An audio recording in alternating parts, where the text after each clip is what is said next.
एक आम बेचन वारी।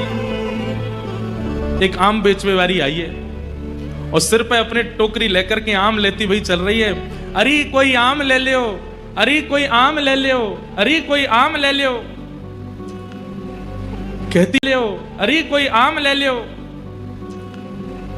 कहती भाई जब जा रही है। इतने में ही अभी 2.5 वर्ष के हैं गोपाल जी और 2.5 वर्ष के ठाकुर जी अपने कोई खिलौना से खेल रहे हैं। यशोदा मैया दही मथ रही है और जैसे ही ठाकुर जी ने सुनी कोई आम ले लो, कोई आम ले लो, नन्हे से गोपाल जी तुरंत उठ करके गए और छम करते मैया के पास जाके बोले, मैया मैं आम खाऊंगा, मैं तो आम ही खाऊंगा।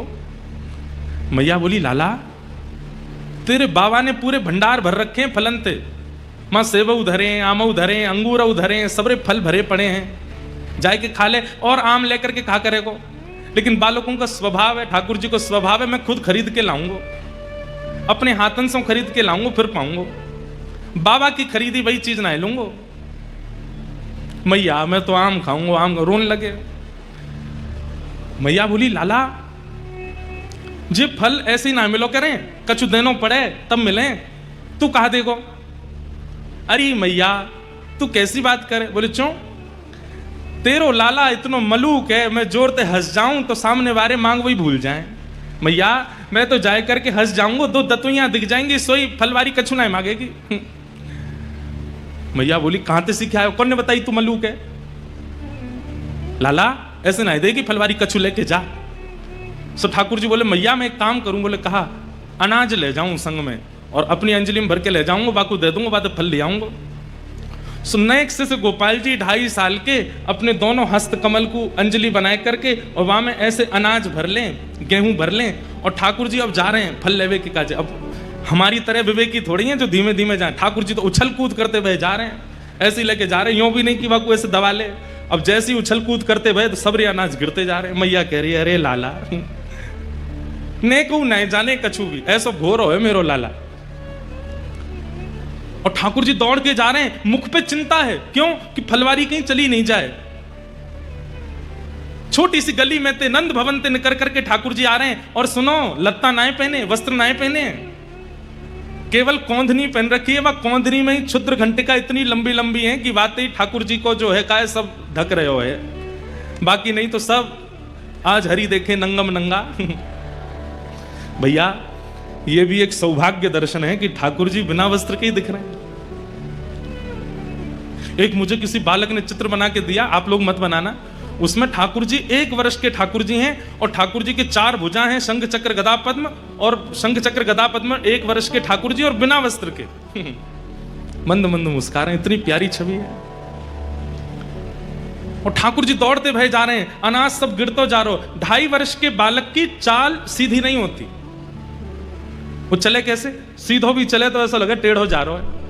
तो कभी ठाकुर जी यूं जामे, कभी यूं जामे, कभी यूं जामे। ललित गति विलास बल गुहास प्रणय निरीक्षण कल्पितो रुमान। इतने में ही वो फल बेचन वाली अपने सिर पर टोकरी रखे, अरे कोई आम ले लो, कोई आम ले लो, मीठे रसीले आम ले लो, कहती भाई जैसे ही आई और वाकई गलती से दृष्टि पड़ गई, वह गली में जा गली थे नंद भवन थे, ठाकुर जी अनाज लेके दौड़ते हुए आ रहे हैं। और जैसे ही देखी है ठाकुर जी की सूरत, भूल गई सब सुध बुध। ठाकुर जी की रूप कांति कैसी है? श्री कृष्ण करणामृत में श्री विल्व मंगल जी कहते हैं कि ठाकुर जी का जो तन है, वो तन तो ऐसा है जैसे कि मानो गहरा नील सरोवर, एक गहरा नील सरोवर, और उस गहरे नील सरोवर पर ये 2 आंखें ऐसी हैं जैसे मानो 2 कमल खिले हों, सबसे आकर्षक 2 कमल हों। और कभी कभी ठाकुर जी दौड़ भाग करें तो ठाकुर जी के गाल भी गुलाबी गुलाबी है जाएं, तो ऐसा लगे 2 कमल ऊपर और 2 कमल नीचे प्रकट है गए।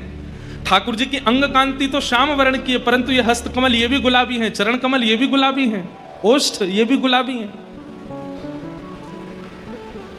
आहा। और बीच बीच में जो स्वर्ण के आभूषण मैया ने पहनाए हैं, वो ऐसा लगे कि स्वर्ण कि कोई नील सरोवर में कोई ने दीप दान किया हो, तो सुंदर सुंदर सुंदर सुंदर दीप वह सरोवर में मचल रहे हैं। तो ऐसे ठाकुर जी की रूप कांति पर मानो जैसे स्वर्ण के आभूषण लगते हैं। आहा, जैसे ही देखिए छवि, वर्णन करते हैं, विक्रेतु कामाखिल गोप कन्या मुरारी पादार्पित चित्तवृत्ति दध्यादिकं मोहवशाद्यवोच्यत गोविंद दामोदर माधवेति। विक्रेतु कामा खिल गोप कन्या, एक गोप कन्या जो कि फल के विक्रय के लिए निकली है, लेकिन मुरारी पादार पित चित्त वृत्ति, मुरारी के श्री चरणार विंदों में जब उसने अपनी दृष्टि डाल करके देखा तो चित्त वृत्ति खो गई है। ठाकुर जी वाके सामने आकर के खड़े है गए, अरे सुनो गोपी, मधुर स्वर जैसे कान में गए उसके सिर से तो टोकरी गिरने वाली है, जैसे तैसे संभालती है। कहो लालन, मोकू आम दे दो। गोपी नीचे बैठ गई और जैसे टोकरी बगल में रख करके बोली, अच्छा आम चाहिए? बोले हाँ। पहले कछु देना पड़ेगा तब आम मिलेंगे। ठाकुर जी बोले हाँ मैं लेके आया हूं। और जैसी अंजलि आगे करी, सबरे अनाज गिर गए, एक अन्न को दानो पड़ो बस। ठाकुर जी कह रहे जे बचो है। अरे सबरे गोपी गिर गए रास्ता में, अब तुम याते जितनो मिल जाए उतनो दे दो। एक अन्न को दानो है और बाकू ठाकुर जी कह रहे हैं कि याते जितनो मिल जाएगा आम उतने दे दो। गोपी के नेत्र सजल हो गए, वो तो मुख कांति देख रही है, ठाकुर जी की मधुर बैन सुन रही है, नेत्रों में ही उसकी स्थिति है। गोपी बोली अच्छा, या के बदले जितनो मिलेगा उतना दे दूं? बोले हाँ दे दो। गोपी ने कही लाओ दो। जैसे गोपी ने हाथ कियो, ठाकुर जी ने एक अन्न को दानो वा के हाथ में दियो, गोपी ने संभाल करके धर लियो।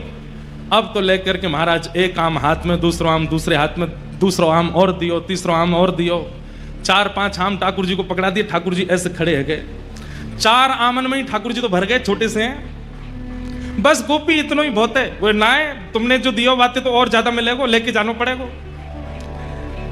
ठाकुर जी बोले अब कैसे देगी? तो गोपी अपनी एक चुनरी उतार करके ठाकुर जी की कमर पे बांधे और वह कमर में कस के बांधी वही चुनरी में, एक आम यहाँ खोस दियो, एक आगे खोस दियो, पीछे खोस दियो, ऐसे करके चारों तरफ आम खोस दिए कमर पे। आज ठाकुर जी ने आम की कोंदनी पहनी है, आम की कोंदनी पहन रखी है। वही चुनरी को नेक छोड़ बचो है तो वही हाथ पे बांध दिए, तो 1-2 आम यहाँ लगा दिए, दूसरी तरफ यहाँ पे 1-2 आम लगा दिए।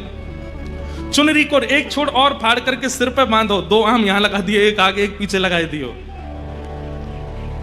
ठाकुर जी बोले अब तो मैं गिर जाऊंगा, इतना भारी है गए हो।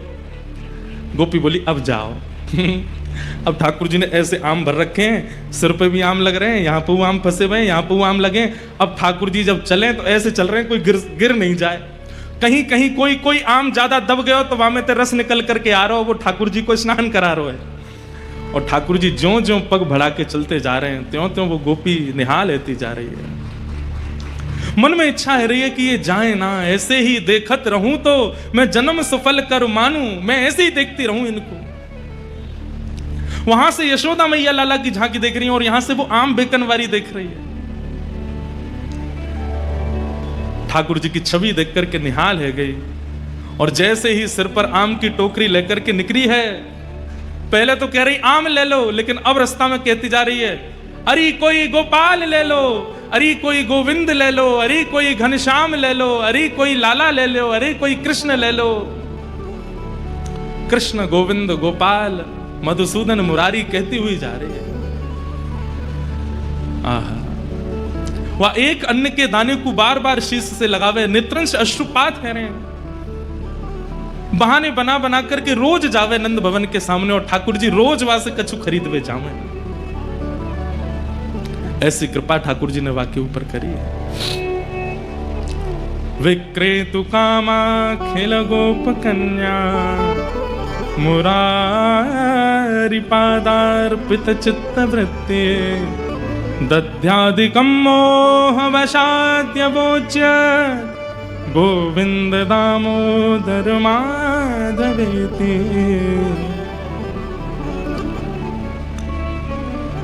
ऐसी वो आम बेचन वाली रोज आवे और ठाकुर जी रोज खरीदवे जामे वहां से। आज वही लीला यहां पर प्रकट होगी। अब ये लीला हमने बोल दी तो या को मतलब गिरधर लाल जी ने ये लीला कर ली। अब यहाँ शाम को उसी लीला का दर्शन होगा। फल कुंज है और फल के कुंज में ये सबरे फल जो यहाँ आएंगे ये यही मानो है दर्शन करके ये सब खरीद के लाए ठाकुर जी।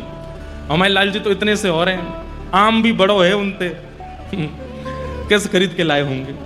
और वो फिर जा को मिल जाएंगे, बस उनको ले जाइयो बाकी छिलका गुटली को कोई ऐसी जगह अपने घर में कोई बढ़िया जमीन में गाड़ करके धर दियो, वहाँ को प्रणाम करियो, लाल जी ने प्रदान किया। तो आज ठाकुर जी की फल कुंज है, जो फल ठाकुर जी स्वयं खरीद के लाए, आज उसका दर्शन होगा। ऐसी रोज की एक लीला और लीला